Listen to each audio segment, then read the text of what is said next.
หยุดยังไงเมียงนี่เป็นแฟนคนจนต้องทนหน่อยน้องพี่นี้ไม่มีเงินทองเมียนบ่เมียนบ่ เอาไม่ คันว่าได้ขี้แว่นมาใส่ยังบ่เว้าอันนี้นะงามแล้วผักกาดนี่พี่น้องโอ้ใกล้แล้วเอาใกล้สิเฮียแล้ว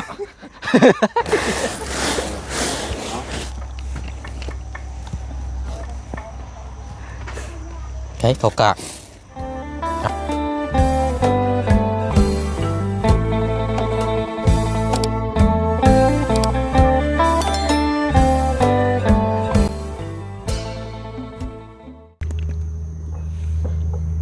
หยุด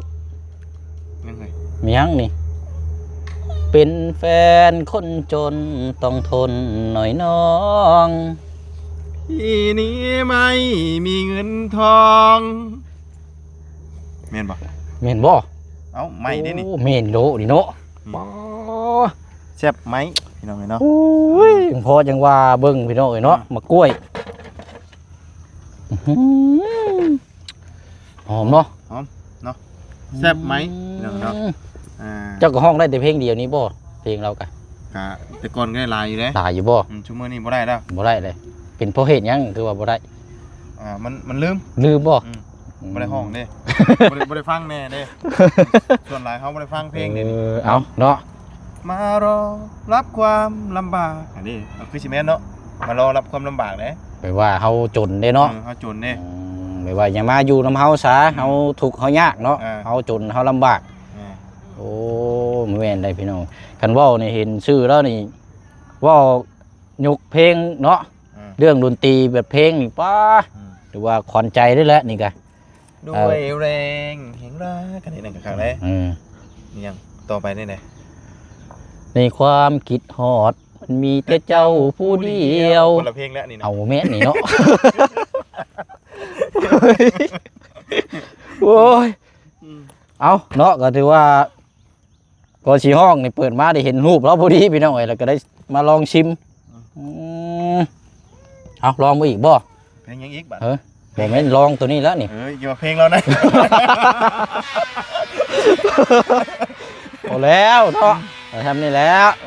ต่ออีกเป็นยังมาต่ออีกบ่เอาลูกเอาเพลงเจ้าคือว่าเจ้าสีห้องได้เพลงเราเนี่ยเอางัดออกมาเนาะโอ้ยเนาะหลายเพลงครับบ้านนี้คนห้องกี่นี่เลยไม่ได้เพลงนั่นแหละนี่หวังเป็นชื่อเลยแม่มันลายเนาะลายเลยแต่ว่าเรื่องมักในมักแพงถือว่าโอ้เพลงนี่ไม่เพลงแล้วนะโอ้เนาะม้วนประเด็กกระแซบแหลกกระแซบเดี๋ยวไปเฮียนเปิดเพลงฟังแล้วก่อนเดี๋ยวสิมาห้องไหนฟังจังมาต่อกันพี่หน้าเนาะพี่นี่จังว่ากันเนาะเก็บก่อนเนาะไปศึกษาเรื่องเพลงก่อนเนาะโอ้เอาโอเคเนาะพี่น้องเนาะสบายดีเด้อพี่น้องเนาะสบายดีพี่น้องน้ำกันเบิดสุคนพี่น้องเนาะยังอยู่ที่ดินของทางเจืองอีกคือเก่ามื้อนี้กับพี่น้องเนาะพ่อปลาแดกปลาร่ารถป้ากินหอมมือห้อยมากับบรรยากาศบทเพลงเนาะโย่พักแล้วพี่น้องเนาะคนบ้านเดียวกันแค่มองตากันเข้าใจอยู่รู้ว่าเหนื่อยเดี๋ยวเบิ่งพอแล้วพอแล้วโมเมนต์นี่นะอันนี้คนละคนเนาะคนบ้านอยู่กันเนี่ยนี่โมเมนต์นี่นะอันนี้พี่ไผ่เลยเนาะพี่ไผ่เลยพี่ไผ่เอาขวดเดียวก็สิมี2ชื่อได้บ่เนี่ยอย่ามาเอาไปว่าที่ห้องหลายเพลงเนี่ยโมเมนต์ได้ดิเนาะคงเหลือแค่ความคิดถึงนี่เพลงแล้วนะใครโยเสียงเขาบุรีโมลิกิซิตดอกใครมันติดง่ายหรอกเสียงใครนะเป็นเสียงเอกลักษณ์เลยเนาะกันเอาเสียงคนอื่นมาห้องนี่โมแน่ไล่ไปหน่อยติดได้เสียงเขามันบ่ได้นี่ลูกคอบ่ได้ลูกคอเราหนิว่าห้องพักขนาดแมน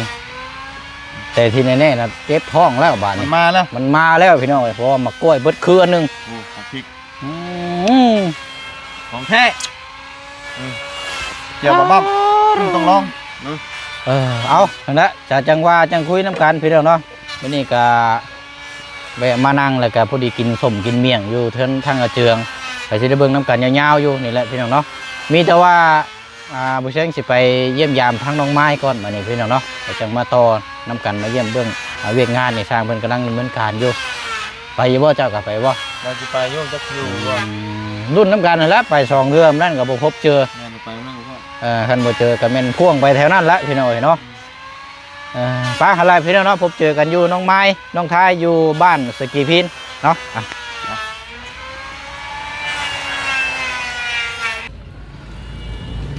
กำลังว่าสิออกไปรถมาเบิ่งทางสวนพักของทางน้องสอนก่อนเนาะตั้งแต่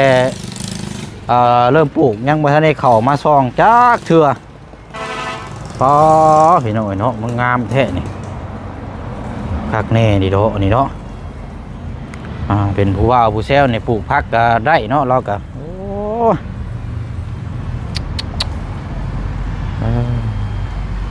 จะเขียวเอิ่นว่าในใดพอค่าได้บาทนี่เนาะสบายดีพอค่าเด้อทั้งนั้นเด้อโดยสบายดีโอ้ยเอามันยังคืองามเท่าไหร่นี่บาทมันขึ้นนี่บ่ว่าได้นี่นะโอ้เอาอาจจะมีกินกันอยู่นี่แล้วสัปดาห์นี้เห็นพักน้องสอนงามอยู่นี่พี่น้องเนาะแต่ว่ามันอยากล่มเนาะเจ้าอันนี้ลายดูเฮาฮดมันเด้น้ำตื้นเล็กมันเฮาฮดมันเป็นล่มถูกเนาะอันอยู่ในน่ะพักบุ้งอยู่นี่เนาะโอ้บ่อดินมันงามแน่แถวนี้เนาะอันว่าได้ขี้แว่มาใส่ยังบ่ว่าอันนี้นะงามแล้วผักกาดนี่พี่น้องอันนี้ผักหอมอันนี้เนาะนี่ชนผักหอมเป็นจังได๋ไข่เช้าหรอบ่มันไอสิยังไอบ่บ่ได้ไข่กลางคืนนั่นไอตลอดเจ็บคอไอเจ็บคอเนาะอากาศมันเปลี่ยนแปลงเอาลายเนาะผักคอยเนาะลายคือจะฟองเลยอันนี้บ่ขันบ่พักเจ้าขี้ร้ายนี่คอยก็ว่าจักชีว่าวในใดแล้วมันชุดแล้วนี่สำหรับที่คอยติดตามมาแต่ละเคสนี่คือว่าพักเจ้านี่แล้วสุดยอดนี่อันนั้นเป็นผักบัวทั้งนั้นเนาะส้นผักบัวหมักแตงบางอย่างโอ้เอาเดี๋ยวคันว่านั่นกับแรกไปทุบดังน้ำกันอีกเด้ออยู่จีอยู่เพิ่นแหละอยู่ในเฮือนเจืองเพิ่นแหละว่าสิไปหาทางน้องไม้ก่อนเราได้ไปเยี่ยมยามทางน้องเพิ่นเตะหึงแต่ว่าบ่ฮู้ว่าสิอยู่หรือบ่นั่นก็เนาะแล้วเรียบร้อยเนาะโอ้ยเอาซะเนาะงามพี่น้องจังหน่อยประมาณ5-6 มื้อนี่ก็บ่เอาได้นี่ใบมันนี่คักปัญญังแล้วตลอดเนาะโอปะเลยพอมันชุ่มนี่แล้วก็นึงมาดินมันงามนี่ยังงามไว้ผักนี่มันชุ่มตลอดเลยน้ำตลอดน้ำดีแล้วเนาะระวังแต่ไก่ได้เนาะคันไก่วินเข้าไปนี่ซะนี่ป๊าดมันบ่เข้าเบิดตัวได้นี่นะบอกได้เลยและซ้ำยอกอันโจมตีเอางามเนาะดุนน้ำกันอาจจะได้ซื้อลาบอย่างมากเอาพักน้ำเล่านี่แหละบ้านนี่พักปลอดสารพิษได้นี่เนาะเอาโอเคเด้อเดี๋ยวจังเอามาจะได้เฮือนน้ำเจืองเนาะซื้อนางมาทุบน้ำกันกินอยู่พุ่นเลยพี่น้องอากาศต้มหนาวเนาะไปเดินทางไปบ้านน้องไม้ก่อนบ้านนี้อยู่บนพี่น้องเนาะมาหอดจอดถึงเป็นทีเรียบร้อยเนาะพี่น้องเนาะพร้อมหน้าพร้อมตากันอยู่บนมือนี้เนาะขึ้นฟ้าขึ้นพลกินอีกาผ้าพลหยอดลงมากินนี่พี่น้องเนาะปอกแป๊กทำให้คนเฮาอย่างเช่นอะไรพี่น้องเป็นวัดเป็นไอเป็นน้ำมูกเพราะว่าฟ้าพลนี่สีเศร้ากับโบเศร้าเนาะเนาะแต่ว่ามาในรอบที่2รอบนี้ก็ถือว่ารอบที่3ซะเนาะเพราะว่าไม่ได้พบเจอทางน้องเพิ่นทางน้องไม้เนาะมื้อนี้นี่จักสีในใดแล้วมื้อนี้กับพี่น้องเนาะเดี๋ยวเขาไปถามเบิ่งน้ำกันเนาะร่มปลางางอยู่นี่เนาะโอ้ยกกล้วยเนาะบ่ได้กินมากกินเหงื่อซ้ำเละนี่เนาะ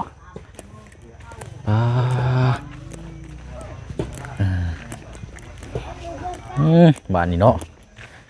ตำเข่าเลยเนาะยังมุกยังง่ายนี่นะ เฮ้อโอ้โดเอาอยู่ดีมีแห้งสบายดีเนาะเข้าให้บ่เอามาตากบ่นี่นะ จ้าแบบนั้นมันสบายมันตันคันเฮาซี่ก็ให้สบายกว่า แสดงว่ามื้อนี้นี่ตั้งตามเขาอันนี้เนาะ โดย คือบ่เอาไปซีเอา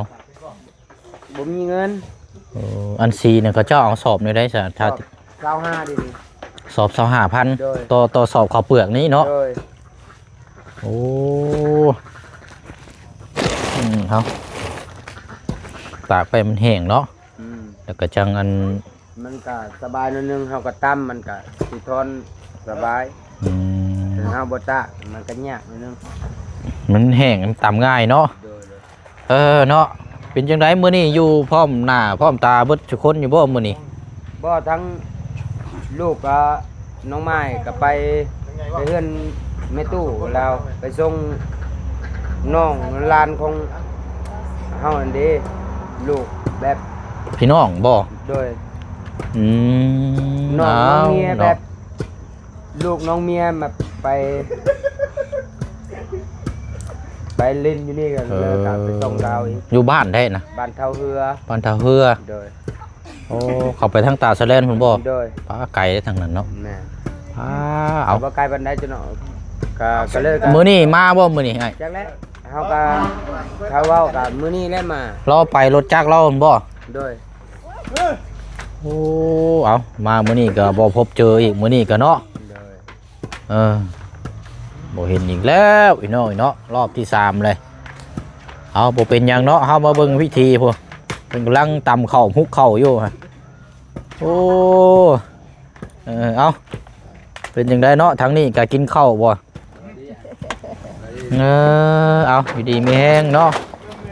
ทางอายะ สบายดีเก็บบ่ใจ ต้มหน่อไม้ได้นี่เนาะ โอ้ย โอ้ ยต้มเนี่ยกินนะ โดย ใส่กระดับ เป็นหยังเด้บาดนี่ มาตามข้าวจะได้กินสิได้ชินแล้วมาอยู่บ่มื้อนี้เหรอโอ้เฮ็ดเอาบ่กระด้งพัดให้เราล่ะอันนี้ได้กระด้งบ่สิได้ไปเล่นหนี้ เมื่อยได้ป่ะดิ เอาเนาะทางน้องทายนี่ไมค์ก่อนพอแล้วพังเสียงหายใจเราตามเขาพอจังไดก็เมื่อยอยู่แล้วเนาะ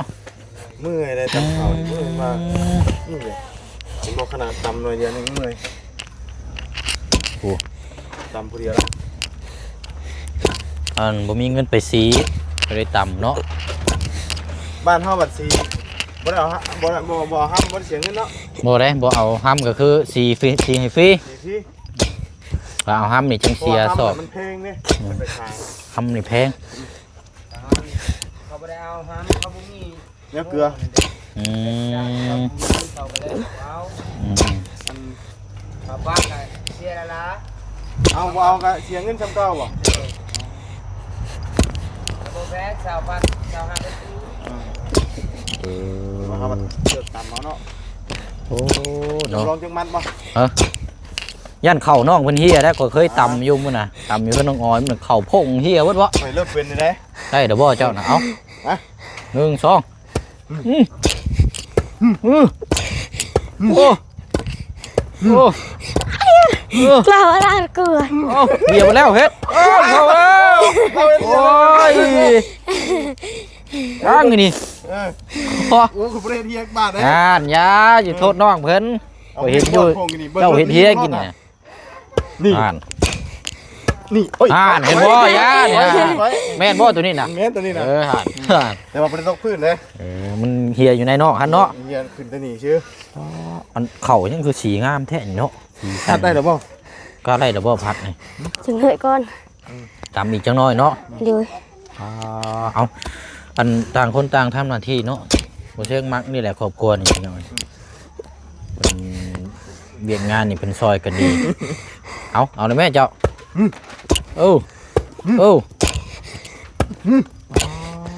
อารับรองเลยยาพาราเลือดหมูแดงนี่ ตามเข่าเป็นเนื้อพี่น้องเลยยาไปปลูกชาวนางกันเนี่ย เอาเฮ็ดเอาอ่านเฮียอีกแล้ว บ่บ่ได้ตกพื้นนี่ ฝนตกบ่ บ่ เออ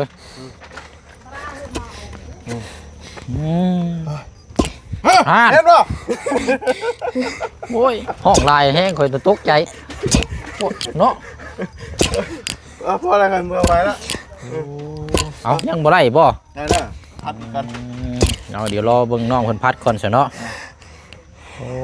โหเสียงหายใจเนาะเพิ่นบุบะไปน้องเนาะเอาพัดบัดนี้เฮ็ดได้เบิ่งหาขอวายเบิ่งแน่อ๋อสีสันคือเขาอันนั้นแท้นี่เนาะ เกินที่ว่าตำมันเกินแล้ว มือโพงแล้วนั่น นี่แหละเล็กน้อยก็เฮ็ดเป็นบ้านเฮาบ่ได้มีแล้ว โอ้ย แล้วซุมื้อ ไปกินแล้วก็นอน ว้ายบ่มีแล้วตำข้าว หายากเลย แม่เอิ้นกินข้าวอย่างเงี้ยซุมื้อ กินข้าวเด้อมาได้แม่อีหลาแบบยังนอนเฉยบ่ เฉยอยู่ อันนี้เพิ่นตำเนาะยอมรับอยู่ทางแตกต่างกันหลายอยู่ โอ้คกก็เห็นมักกินเลยเนาะ บ่ทางสูตรนั้น สูตรมันแหลกไว้บ่ สูตรเด็กไว้สูตร3แสนบ่ 3เดือนมีจะตึงวันบ่3เดือน อันนี้จะว่าได้ประจักรอบนี่เนาะนึงแล้วน้องเนาะ เด้อเนาะ เป็ดกันเนาะเป็ดเอาตัวดำเด้อข่อยเด้อ เครื่องใช้กันเลยโอ้แล้วมีผู้ชวนพักเลยเนาะ คนพัก ชวนพักหอม แล้วจะขอพักน้ำเล่าแล้วเนาะเมื่อใส่เจลกันได้ระบบพักเจ้าล่ะ ย่าง ยังพอดีพุ่มๆนั่นแหละ มันตำนี่ก็แม่นมาเด้อบ่นี่แรงนี่บ่ โดย มานี่เลย โอ้แม่บ่บุญพัดแม่เจ้าน่ะลองเบิ่งมากดจับมา ได้พัดหนูได้เบิ่ง เอาลองมึงได้บ่ได้ก็ลองเบิ่งเนาะเฮ็ดจังได๋ซะเอาเอา มีเข่าให้เพิ่นนะ โอ้ยเอาเนาะกล้องเจ้าคือแจ้งกว่าเนาะ เอาเปิดไฟมันหลาย บ้องข่อยบัดมืดเด้เอาเฮ็ด จ้า แม่นแนวนั้นมันเป็นระบงได้นั่นน่ะ จ้า เอาเฮ็ด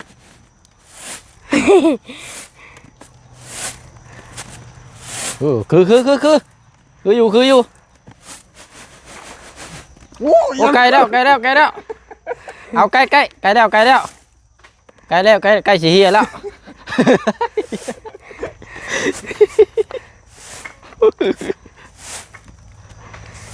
โอ้ยปวดเบิดแอวบาดนี่เอาเช่าเอาให้น้องเพิ่นเอาลองเบิ่งน้องเพิ่นเฮ็ดเอาวิธีฮ้อนเฮ็ดโดดนี่หาเห็นบ่ชาวเข้าอันนี้ก่อนโอ้เจ้าโลดย่านได้เข้าตำตาเอาโลดนู้นไปจนแอวจนสิรุดปัดเข่ากะโน่ มันต้องขึ้นสูงบ่ ซูมเลยว่าชิดสวัสดขึ้นแล้วชิดแล้วสวัสดขึ้น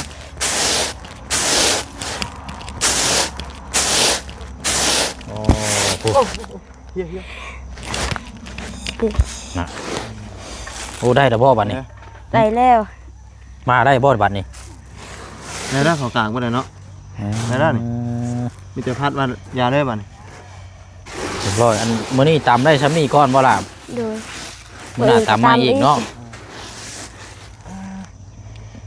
ตำไหมเนาะนี่มาได้มื้อนี้ วันนี้มาเนาะจักโลนี่ประมาณเท่าไรนี่นะได้บ่3 โล ประมาณ ได้ ได้อยู่3 โล กองปลาแล้ว โอ้ปลายเนาะ 3 อ๋อน้องเพิ่นสวัสดเนาะมึงได้ปิวปานคลื่นทะเลวับ ลองบ่ เคยลองแล้วคั่นน่ะฮะ ลองมึงเนาะวิชามันไป บ่นั่นแล้วนี่นะ โอ้ยามันนะมีกันไหม โอ้ยนี่เด้เบิ่ง บ่ต้องไปฉูดน้ำกันได้เฮา เป็นโทษเป็นหนี้นํกันได้หารซองได้ บ่แล้วของไฟของมัน บ่หารซองเด้อหารซองมาลูกมา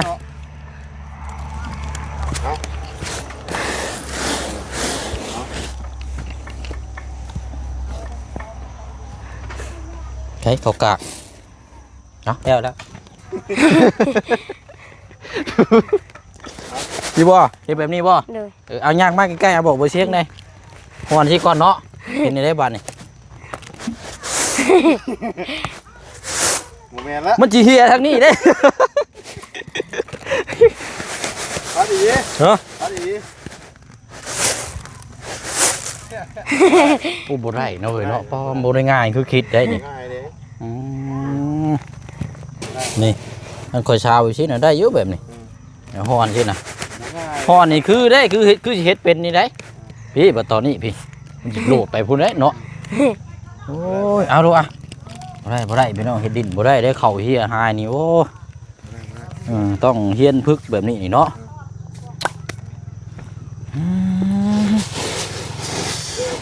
เนาะก็ถือว่ามามื้อนี้เห็นทางน้องเพิ่นเฮ็ดวิเฮ็ดงานเนาะให้กับครอบครัวซอยกันดี ดี พี่ กั น้ น อง เลยดีว่าจะดีนะดีกันเนอะ เนาะชมวิวเบิ่งสวนผักสวนหญ้าเราเลยบ่บุญนี่หัวจังไข่นี่อยู่เด้อนี่ฮักเอาโลดฮะโอ้น้ำน้องเพิ่นล่ะไปใส่อยู่นั่นเพิ่นในเจืองอ่ะ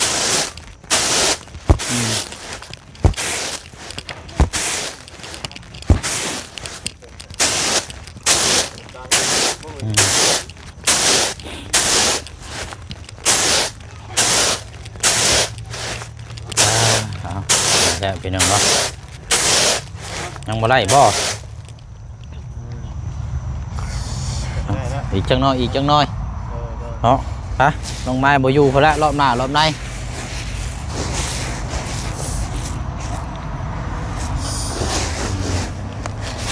ให้อันน้องจะบ่นี่ล่ะเจ้าชักบ่ โดย เอิ้นเรามาพี่อยู่ดุ สักป้าวันไหน มาพี่ดุมาพี่เราจะเฮ็ดเบียกพุ่นละมาพี่มาหาบ่เชียงพี่เจ้าน่ะพี่มาฟังนี่เอาจับนี่ให้บ่เชียงนี่เอาจับดีๆลูกบ่ต้องย่านมันเจ็บเด้อจับดีๆเด้อเอาสองมือโลดนี่เอ้ยหั่นแหละโอเคเอา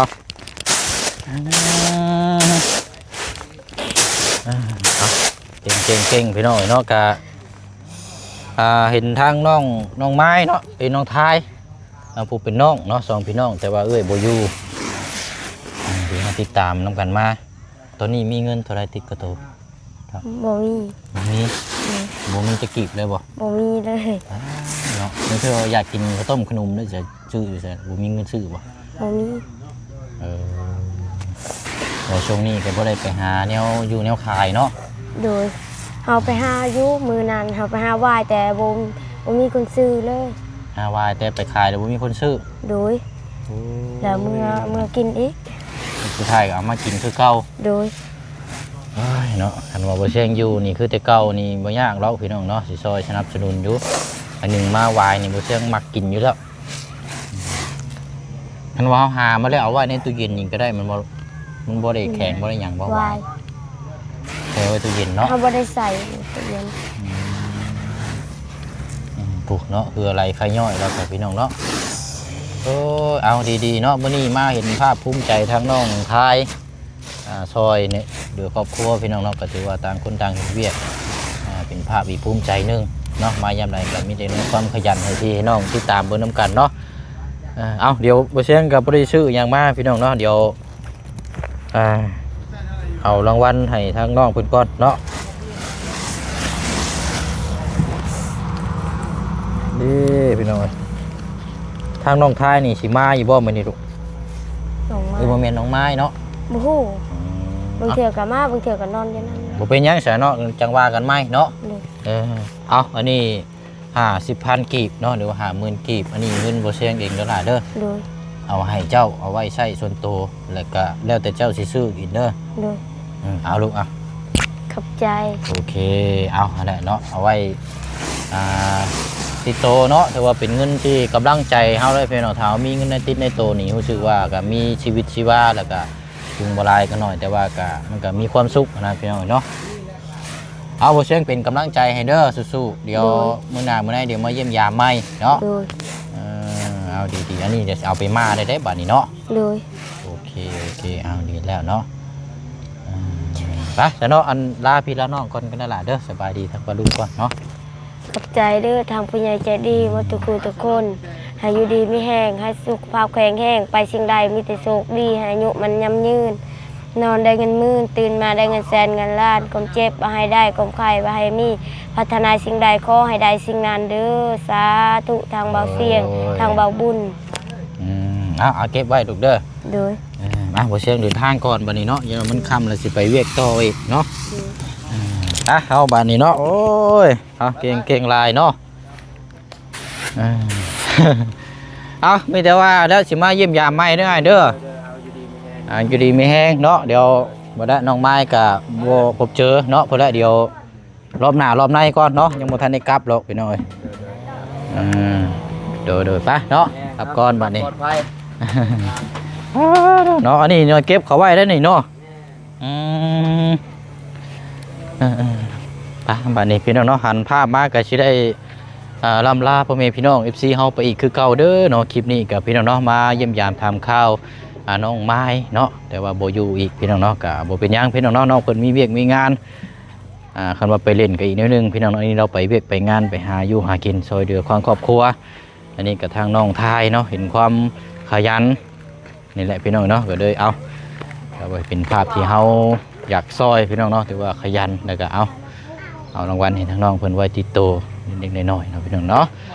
เนาะอยู่ดีไม่แห้งร่ำรวยเบิดสุขุสุขคนนะพี่น้องเด้อเนาะพบเจอกันในคลิปหน้าเนาะคลิปนี้ลาพี่ลาน้องไปอีกแล้วเนาะพี่น้องเนาะบ๊ายบายเนาะสบายดี